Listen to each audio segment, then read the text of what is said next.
안녕하세요. 강남구 경매물건 살펴보도록 하겠습니다. 강남구엔 총 31건의 경매물건과 공매물건이 나와 있습니다. 청담동, 신사동, 논현동, 삼성동, 역삼동 물건 등이 있네요. 강남구청역 논현동 물건이 먼저 보이네요. 강남구청 바로 코앞에 있는 논현동 경매물건. 부동산 경매를 쉽게 구글. 강남구 논현동의 K11이라고 하는 나홀로 아파트입니다. 감정가 12억 8천만 원짜리가 1회 유찰돼서 10억 2천만 원에 나왔습니다. 아마 지난번에 한번 살펴본 기억이 나는 것 같은데요. 이번 회차 역시 유찰될 수도 있을 것 같습니다. 주식회사 법인 물건의 경매 물건이고요. 임차인 현황에 의한 말소 기준 권리 살펴보겠습니다. 말소 기준 권리는 2021년 11월 25일이고요. 법인이 이 해당 물건을 경매로 낙찰을 받은 것 같습니다. 해당 물건의 점유 관계 는 확인되지 않고요. 우편물을 넣어 두었다.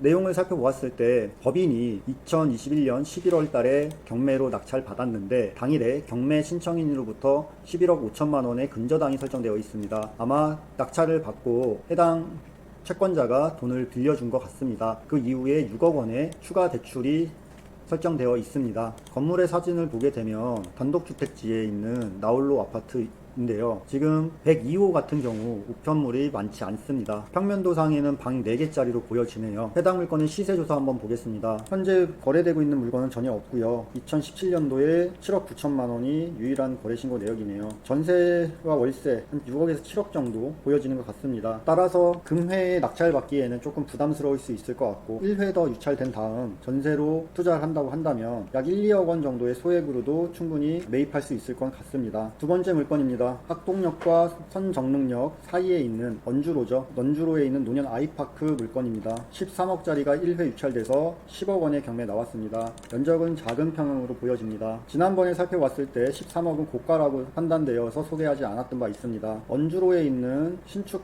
물건이고요. 나홀로 아파트로 지어진 것 같습니다. 최근 몇 년 사이에 소형의 호화 아파트들이 많이 지어졌는데요. 이 물건 역시 그런 것 같습니다. 권리 분석 살펴보겠습니다. 임차인이 있는 물건이고요. 말소 기준 권리 2020년 10월 23일입니다. 현재 점유자는 임차인이고요. 대항력 여부 판단에 임차인이 들어와 있으나 말소 기준 권리가 2020년 10월 23일에 소유권 이전을 통해서 약 8억 3천만 원에 분양받은 것 같습니다. 소유권 이전과 동시에 4억 7천만 원의 대출이 일어났었고요. 약 절반 정도의 현금을 투자하신 걸로 보여집니다. 그리고 약 4개월 뒤에 임차 보증금 2억 원의 월세 27만 원으로서 임차인이 들어왔습니다. 하지만 임차인의 대항력은 없습니다. 하지만 금액을 살펴본다면 약 10억 원 정도의 물건이 매각된다 하였을 때 1순위인 스탠다드 은행은 4억 7천만 원, 즉 4억 2천만 원 정도를 회수할 것이고요. 2순위인 임차인이 2억 원에 대해서 받을 수 있습니다. 그 다음으로 SBI 은행 등등등 채권이 소멸될 것 같습니다. 따라서 현재 임차인은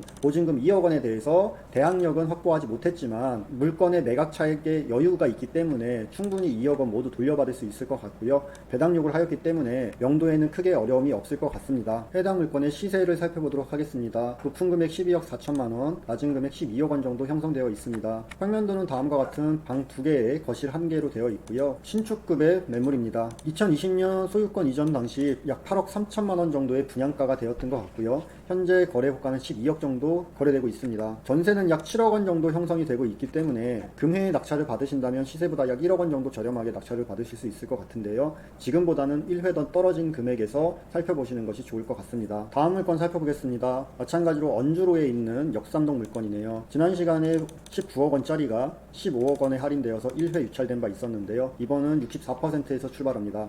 금회에는 반드시 낙찰될 것으로 예상됩니다. 7억 원 할인되었습니다. 권리 분석 살펴보겠습니다. 말소 기준 권리는 2022년 4월 25일입니다. 현재 점유자는 임차인이 점유하고 있습니다. 임차인의 대항력 및 권리 분석해보겠습니다. 말소 기준 권리가 4월 달이고 임차인의 전입은 한 달 뒤 5월 달입니다. 따라서 대항력은 확보할 수 없습니다. 자, 해당 물건의 권리 분석 살펴보도록 하겠습니다. 좀 안타까울 것 같네요. 지금 2022년 4월 달에 그 새마을금고에서 대출이 있었고요. 좀 면밀히 살펴봐야 될 것 같습니다. 해당 물건의 권리 분석은 조금 복잡할 것 같습니다.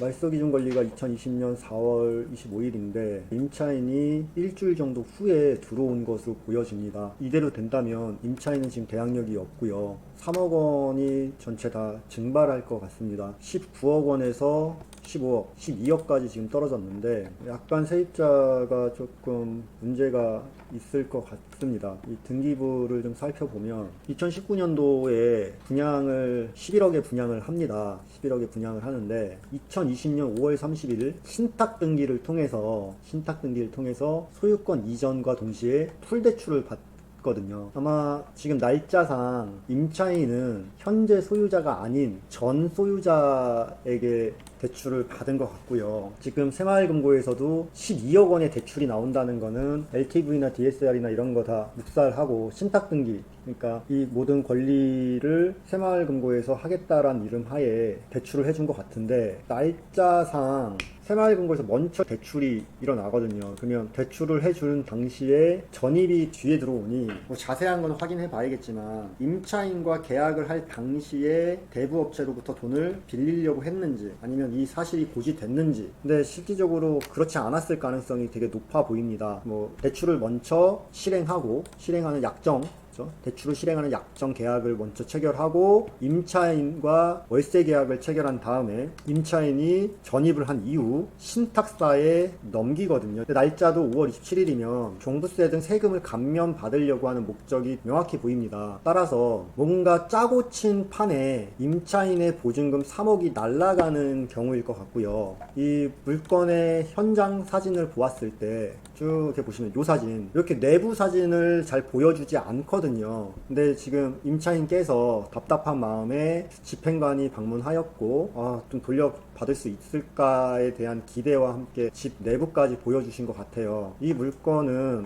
낙찰 받았을 때 법률적으로 면도가 어렵진 않으나 임차인과의 관계가 좀 원만하지만은 않을 것 같습니다. 그래서 작정하고 대출 일으키고 임대차 계약 체결해서 진행된 것 같아요. 요거는 좀 가격 금액이 어떻게 되는지, 낙찰이 어떻게 되는지 살펴볼 필요가 있을 것 같습니다. 부동산 경매를 쉽게. 구글. 다음으로는 대치동 쪽 물건 살펴보겠습니다. 대치동에 레미안 팰리스 지분 물건 하나 나와 있고요. 한보 미도 아파트 34억 원에 신권으로 나와 있습니다. 아마 이 물건은 추후에 다시 한번 살펴보도록 하는데, 현재 임차인이 14억 원에 거주하고 있습니다. 지난달에 살펴봤었던 강남의 일원동이라든지 수서, 그리고 자곡동에 있었던 물건은 다 팔린 것 같고요.